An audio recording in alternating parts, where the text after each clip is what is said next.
Break नंतर आपलं पुन्हा एकदा स्वागत। संतश्रेष्ठ ज्ञानेश्वर माऊलींच्या पालखीचं तिसरं गोल रिंगण ठाकूरबुवा समाधी इथे रंगलं। मोठ्या भक्तिमय वातावरणात रिंगणाला सुरुवात झाली।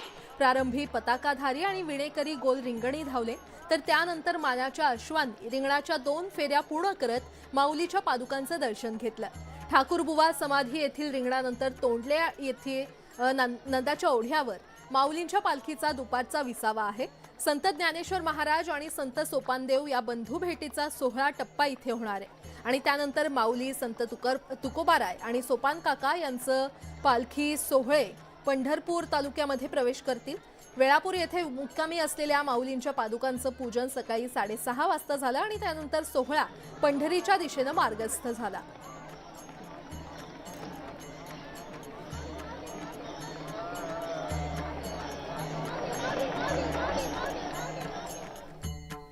वारकऱ्यांसाठी केलेल्या सुविधांची पाहणी करण्यासाठी मुख्यमंत्री एकनाथ शिंदे यांनी काल पंढरपुरात जाऊन पाहणी केली।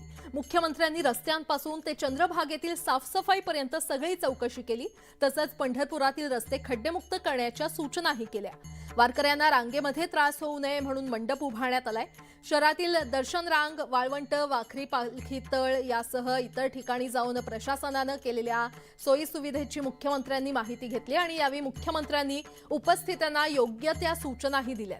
मुख्यमंत्री एकनाथ शिंदेंसोबत यावेळी ग्रामविकास मंत्री गिरीश महाजन देखील उपस्थित होते आणि सर्व सुविधांचा आढावा घेतल्यानंतर मुख्यमंत्र्यांनी श्री विठ्ठल रुक्मिणीचं दर्शन घेतलं। मुख्यमंत्र्यांसोबत गिरीश महाजन आणि हभप गहिनीनाथ महाराज औसेकर सुद्धा उपस्थित होते। आता म्हणून आम्ही आलोय, या ठिकाणी पाहतोय, समाधानही आहे की खाली जो आता आपण ज्या रोडवर उभे आहे तिथं चिखल होता।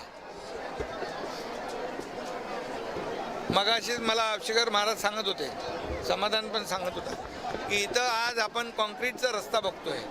सगळे जे रस्ते आहेत पूर्ण पंढरपूरमधले खड्डे मुक्त करण्याच्या सूचना दिल्या होत्या। डांबरी रस्ते झाले पाहिजेत, ते सगळे त्याचं काम युद्धपातळीवर जवळपास पूर्ण होत आहे। दर्शनबारी जे आपल्या इथं वारकऱ्यांची रांग लागते, या ठिकाणी रांगेमध्ये देखील त्यांना त्रास होऊ नये म्हणून मंडप उभा केलेला आहे। म्हणजे तिथे पाऊस पडला तरी पाणी नाही येणार, ऊन लागणार नाही, असं शिस्तबद्ध पद्धतीने हे सगळं केलं। पंख्यांची व्यवस्था केली आहे, हे सगळं नियोजनबद्ध सगळं आपली तयारी केली आहे। आणि पिण्याचं स्वच्छ पाणी मिळालं पाहिजे, स्वच्छता राखली गेली पाहिजे। त्याचबरोबर स्नानगृह जे आहेत महिलांसाठी यावेळेस आपण मोठ्या प्रमाणावर त्याचं नियोजन केलं आहे। चेंजिंग रूम आहेत, त्याचबरोबर टॉयलेट बाथरूमची व्यवस्था मोठ्या प्रमाणावर केलेली आहे। आणि एकंदरीत जर आपण पाहिलं तर संपूर्ण जो परिसर चंद्रभागेचा आपला काठ आहे आणि हे सगळं जे आहे या सगळ्या ठिकाणी आम्ही स्वच्छतेला प्राधान्य देण्याच्या सूचना दिलेल्या आहेत।